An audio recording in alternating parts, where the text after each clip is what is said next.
He pulled me in with his kindness and pushed me out with his violence. I was only 15 and naive. Words from a young Jacksonville girl. She's a typical 15-year-old girl that's very smart. She's an AB honor roll student. JSO detective Dave Bisplinghoff works undercover, so we can't show you his face. Bisplinghoff says that typical teen ran away from a stable home life and ended up tangled in a dangerous web of what is called human trafficking. Within a matter of 36 hours, she was brought into that trade in a poor neighborhood here in Jacksonville and quickly introduced to crack cocaine, and then shortly thereafter the world of prostitution. In 3 weeks, she was moved from one Jacksonville hotel to another, this apartment in Arlington, and forced to have sex with 200 men. She actually got away. He drove around and found her and basically physically beat her and dragged her back to his vehicle. That man was Ian Sean Gordon, a 28-year-old who had complete control of that 15-year-old girl. That is until she was able to escape again. She spent the night in some bushes off the Arlington Expressway. A businessman opened up his business, found her. That was the first day of a new life for that young girl. Because she's a sex crime victim, her identity is protected. In court records, she is simply known as AB.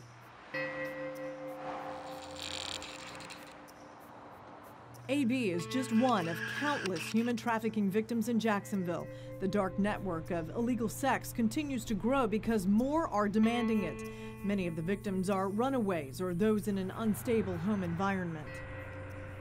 When people think of that phrase, human trafficking, I think there's a proclivity to think of it in terms of, large amounts of people, a truck full of immigrants being moved across the border, and that is. James Casey, the special agent in charge of the Jacksonville FBI office, says that is not always the case. I'll tell you what's a bigger problem: taking teenagers from Chicago and bringing them to Ohio or Florida or Georgia to traffic in sex.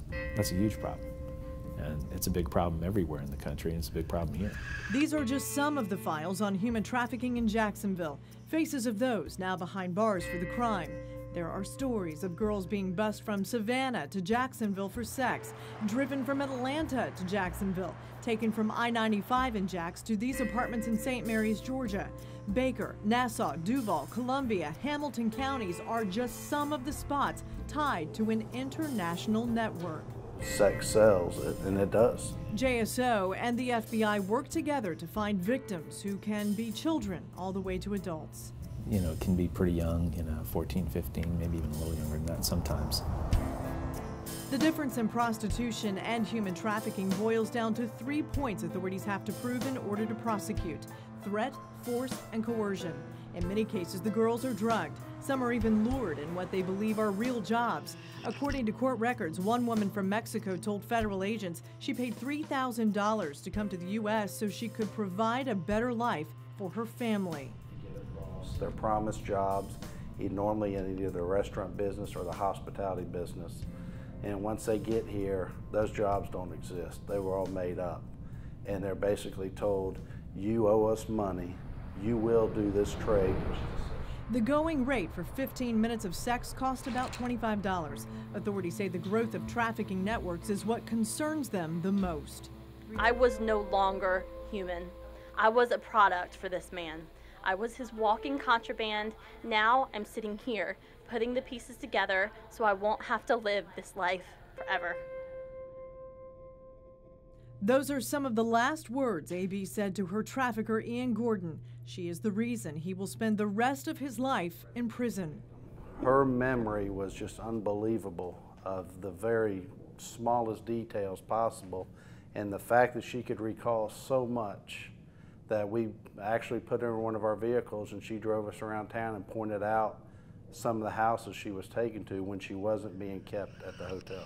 Her words also helped send 6 others to prison for a very long time, but the forever she spoke of did not last. Right now, unfortunately, she went back and she has picked up some very serious charges, and Now, currently, she sits in our jail.